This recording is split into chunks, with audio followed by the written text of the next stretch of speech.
Sofiane Méziani, Le défi du sens, partie 2, pour une nouvelle poétique de l'homme. Sous-titre 5, Le goût de la méditation. Jamais on n'a généré autant de stress que dans la société de la performance, laquelle veille à entretenir l'individu dans l'activité permanente, sans aucun moment de répit intérieur. La manière dont nous organisons notre quotidien n'accorde par exemple aucune importance à la méditation. On passe du lieu de travail à la salle de fitness, du resto au cinéma, et aussitôt que l'on quitte le monde réel, il en va de même dans l'univers virtuel. On surfe de page en page, de lien en lien, sans répit toujours. Conséquence, on ne prend plus le temps d'apprécier notre existence, de savourer chaque instant de notre présence sur Terre. Et avec cette logique de projection de la société marchande, l'individu est constamment en projet immobilier, projet d'entreprise, projet de vacances, et ne prend plus le temps au fond de l'intensité de l'instant, de vivre en somme avec le pouvoir du moment présent. On ne sait pourtant de quoi demain sera fait. L'être humain, ainsi, n'a plus le sens de la délectation, car tout va très vite, trop vite. Tout est bref et condensé, on étouffe, on déprime. L'homme du XXIe siècle est un homme essoufflé, qui n'en peut plus de la pression psychologique qu'exerce sur lui la société du profit. Fatigué de répondre aux exigences de performance, de toujours courir et surtout de ne jamais connaître la satisfaction. Aussi est-il nécessaire pour le bien-être intérieur de l'individu de pratiquer ce qu'Edgar Morin appelle une politique de décélération. Autrement dit, il s'agit de ralentir la cadence pour prendre le temps de la méditation, d'apprécier le paysage qui nous entoure, d'ajuster ses pas à la musique des espaces infinis et surtout de nourrir ses sens, son cœur de la contemplation. Il faut donc cultiver le goût de la méditation pour faire face aux agitations quotidiennes de la société du profit. C'est encore une question de vitalité. Le maître bouddhiste japonais Taisen Deshimaru avait pour habitude de comparer l'esprit de l'homme à un verre d'eau boueuse. Il suffit de poser ce verre sur une table sans l'agiter pour que le liquide se décante. La méditation agit de la même façon. Quand on cesse d'agiter notre esprit, les pensées lourdes se déposent au fond et l'eau de la conscience se clarifie, permettant ainsi de reconnaître les choses dans leur essence. C'est en ce sens que l'unique, à plusieurs endroits du Coran, invite l'être humain à se contempler et à méditer l'univers qui l'entoure. Nous citons: nous continuerons à leur montrer nos signes, aussi bien dans l'univers qu'en eux-mêmes, jusqu'à ce qu'ils reconnaissent que ce Coran est bien la vérité. Fin de citation.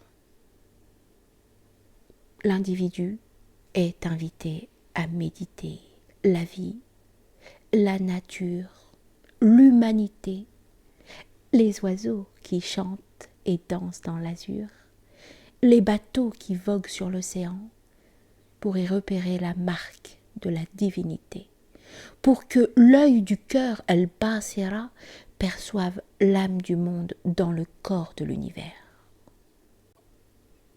Parce que la création est un tableau, c'est le fruit d'un art divin, aussi faut-il aiguiser la sensibilité spirituelle, développer une esthétique transcendante qui puisse saisir la beauté divine et l'harmonie parfaite qui en ressort. Nous citons « Dieu est beau », rappelle le prophète, alayhi salatu wassalam, et il aime la beauté. Fin de citation. Aussi faut-il apprendre à cultiver le beau et à s'imprégner de la poésie qui palpite autour de soi. La foi est une faculté qui permet en effet de saisir la beauté, inaccessible au sens. Elle permet de percevoir dans chaque élément matériel de la création l'empreinte du Créateur. Nous citons « Il y a dans la création des cieux et de la terre, dans la succession de la nuit et du jour, des signes pour ceux qui sont doués d'intelligence. » Citation coranique. C'est-à-dire, plus clairement, qui sont dotés de l'intelligence du cœur. Car comme le fit savoir le renard au Petit Prince de Saint-Exupéry, nous citons « On ne voit bien qu'avec le cœur. L'essentiel est invisible aux yeux. »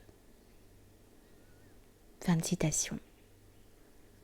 L'univers, ceci dit, est un livre déployé qui s'offre à l'homme pour nourrir son cœur et son esprit.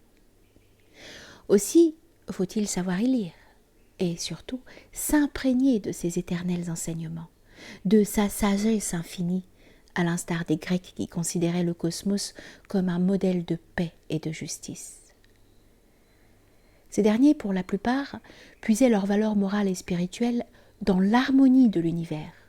Ils vivaient en symbiose avec la nature. Les Grecs, au fond, étaient des disciples du cosmos. Le prophète, alayhi salatu wassalam, fut aussi dès son plus jeune âge initié à vivre au contact de la nature, notamment chez sa nourrice Halima, qui vivait à la campagne, mais aussi dans son expérience de berger. Très vite, il prit goût à la méditation, au dialogue avec le paysage qui l'entourait et qui ouvrait son cœur à de nouveaux horizons spirituels.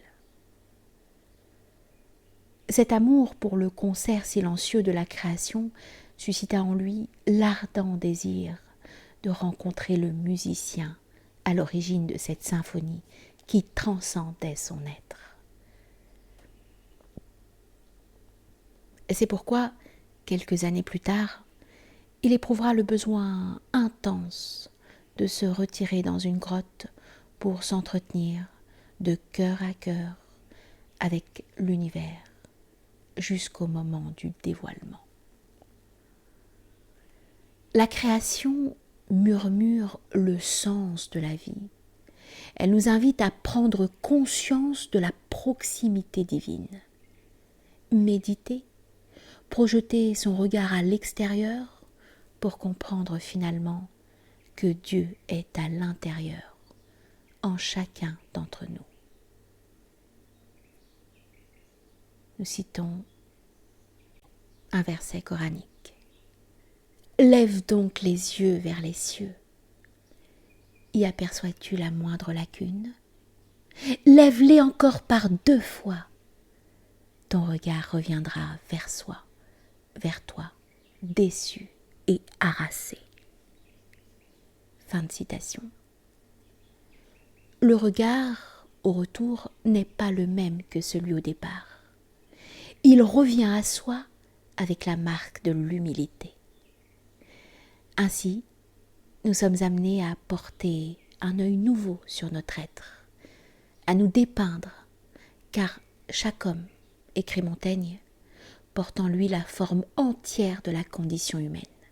Plus encore, il porte l'empreinte de la divinité. Les essais, à ce propos, ne sont rien d'autre qu'une introspection de l'auteur, que nous citons. Je dépeins principalement mes pensées. Ce ne sont pas mes actes que je décris. C'est moi, c'est mon essence. Fin de citation. Montaigne se contemple dans son miroir intérieur, conscient qu'il porte en lui, comme chaque homme, les paradoxes et les mystères de l'humaine condition. En filigrane du « que sais-je », l'auteur des essais cherche à répondre à l'interrogation « qui suis-je ?» Ainsi, la méditation permet à l'homme de trouver l'apaisement, le repos intérieur. Plus encore, de percer les secrets de la vie, d'interroger le monde et, surtout, de prendre de la hauteur.